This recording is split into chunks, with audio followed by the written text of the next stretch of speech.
जय श्री राम, जय महाकाल। मैं हनुमान बाबा का छोटा सा बेटा आज फिर से आपके लिए एक अच्छी जानकारी लेके आया। यह जानकारी रहेगी कि आपको पूजा पाठ करते समय किस किस प्रकार के अनुभव होते हैं, और आपको अनुभव तो होते हैं मगर आप पहचान नहीं पाते। मैं आपको बताऊंगा कि आपको किस किस प्रकार के अनुभव होते हैं और उन्हें किस तरीके से पहचानना पड़ता है। और आपको यह दिव्य अनुभव जब होते हैं जब आप पूजा पाठ करना स्टार्ट करते हैं एवं कई समय से आप पूजा पाठ कर रहे होते हैं, मगर आपको पता नहीं लग पाता है कि आपको उस शक्ति के अनुभव हो रहे हैं। वह शक्ति आपको महसूस करा रही है अपने होने के, मगर आप होके उस शक्ति पर ध्यान नहीं दे पाते।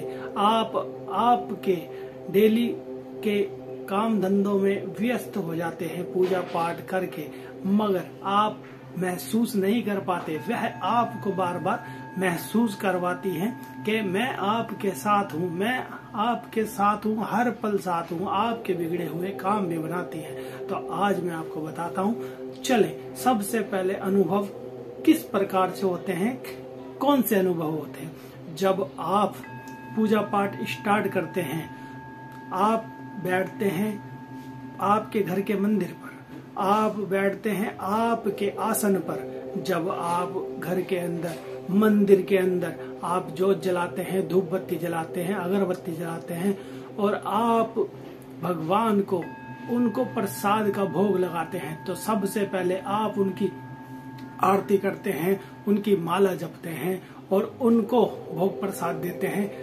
तब आप उनकी चालीसा पढ़ते हैं, उनके पाठ पढ़ते हैं, उनकी हर एक यानी कि वह चीज करते हैं जिससे वह प्रसन्न होते हैं, मगर आपको पता नहीं लग पाता। सबसे पहले आपको अनुभव होते हैं, यह होते हैं कि आपको धीरे धीरे उबासियां आनी स्टार्ट होती है। उबासी जब आती है जब आपके शरीर के अंदर ऊर्जा हल्की हल्की भरना स्टार्ट होती है, आपको उबासी आती है, जवाही आती है, आप एक मनमोहक उसमें चले जाते हैं पूजा पाठ के अंदर। और फिर उसके बाद आपको जैसे जैसे आपके अंदर तरंगे भरनी स्टार्ट होती है, फिर आपको उबासियों के साथ साथ थोड़े समय बाद आपको आंसू भी आने लग जाते हैं।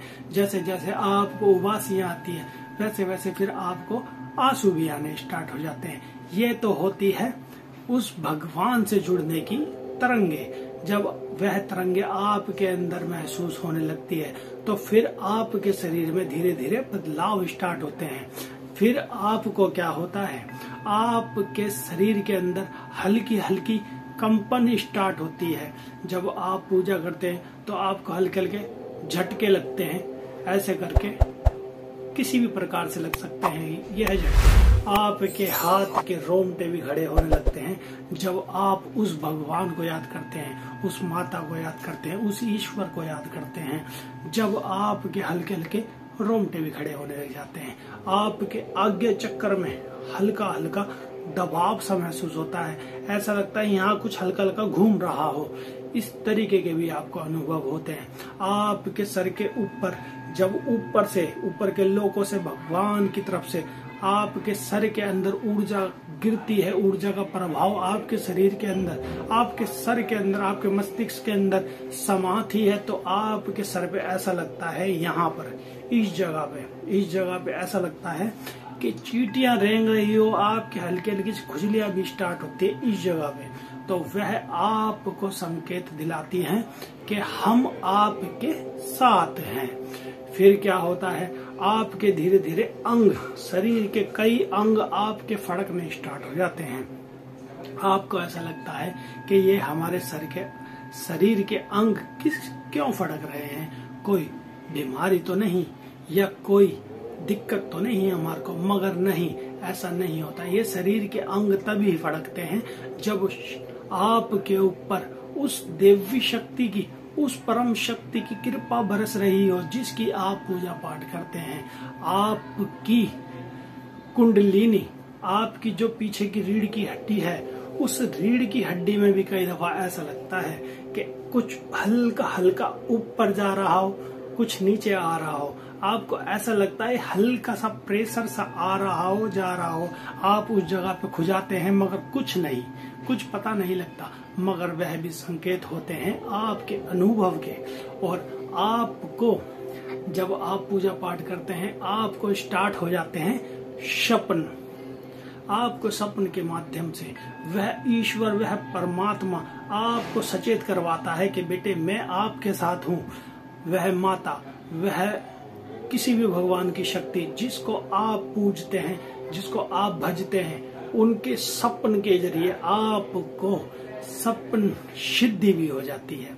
यह इस तरीके से होती है जब आप एक देवता के अंदर लगन लगाते हैं बहुत ज्यादा, तो आपको बहुत ज्यादा जब आप लगन लगाते हैं तो आपको सपन के माध्यम से उनके दर्शन होने स्टार्ट हो जाते हैं। इसको बोलते हैं सपन सिद्धि। अक्सर यह देखा गया है कई भाइयों को तो आने वाला समय भी दिख जाता है सपने के अंदर कि कल क्या होने वाला है और क्या नहीं होने वाला, यह तक दिख जाता है।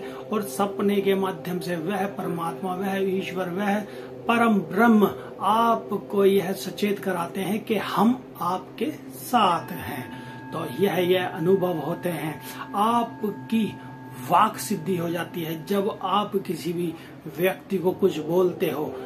दुखी है कोई व्यक्ति और आप बोलते हो कोई बात नहीं, सब ठीक हो जाएगा, तो उस व्यक्ति के थोड़े ही समय बाद वह व्यक्ति एवं उसके घर में जो भी क्लेश है, उसके जॉब पर जो भी क्लेश है, वह सब खत्म हो जाता है। यह होती है आपकी वाक सिद्धि।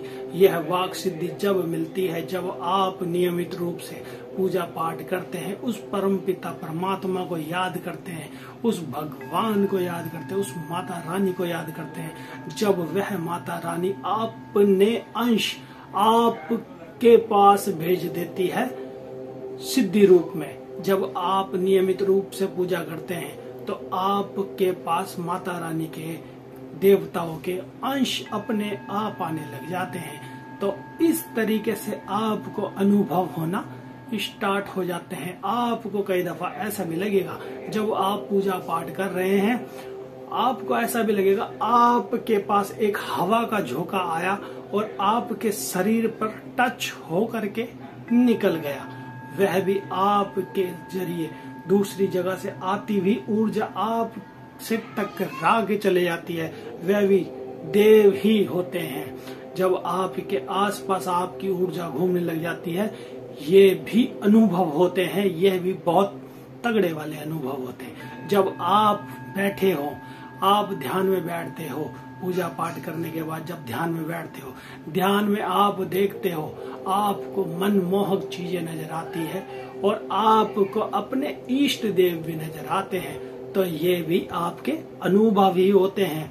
यह क्या होता है जब आप नियमित रूप से पूजा पाठ करते हैं तो आपके दिव्य चक्षु खुलने लग जाते हैं। इसे बोलते हैं थर्ड आई एवं दिव्य चक्षु, छठी इंद्री भी बोलते हैं इसे, और इसे बहुत चीज बोलते हैं, यानी कि इसे दिव्य दृष्टि भी बोलते हैं। आप जब नियमित रूप से पूजा पाठ करते हैं तो आपकी दिव्य दृष्टि ऑटोमेटिक खुलने लग जाती है।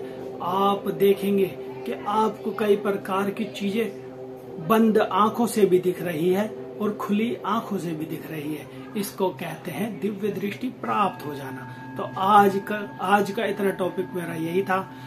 आप हमारे चैनल से यूं ही जुड़े रहें। प्लीज लाइक करें, सब्सक्राइब करें, शेयर करें, कमेंट करें, और आप हमारे चैनल से यूं ही बने रहे।